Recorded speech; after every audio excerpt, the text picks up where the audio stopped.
నిన్నే చెప్పుకున్నాం. అమెరికాలో కూడా ఒకడిని లేపేశారు. ఖలిస్తానీ వాడికి సంబంధించి సింగర్‌ని లేపేసినటువంటి వాడిని అక్కడ లేపేశారు అన్నటువంటిది. సరే, అమెరికా ఇంకా దాని మీద ఏం స్పందించలేదు. మనం కూడా ఏం స్పందించం.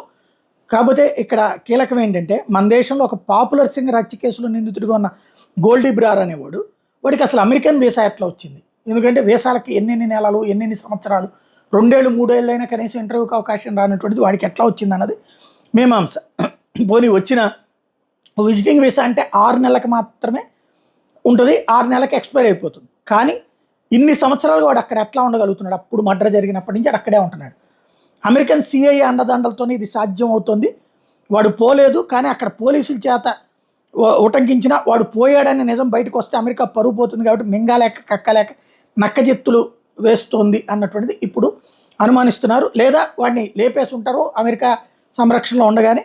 ఏదైనా మన దేశంలో అరాచకాలు చేసిన తీవ్రవాది అమెరికాలో తలదాగిన తల తెగడం ఖాయం అన్నటువంటి సంకేతాన్ని నరేంద్ర మోడీ ఇచ్చారు. వాడినైతే కాపాడింది ఇంతవరకు వాళ్లే. ఇప్పుడు పన్నుగాడిని కాపాడుతోంది వాళ్లే, నిజ్జరుగాడిని కాపాడడానికి ప్రయత్నించింది అమెరికానే. టోటల్గా అమెరికా భారత వ్యతిరేక శక్తులు, భారత్ని ముక్కలు చేయాలనుకునేటువంటి శక్తులకు అండగా నిలబడుతోంది అన్నటువంటి ఇప్పుడు స్పష్టమవుతోంది.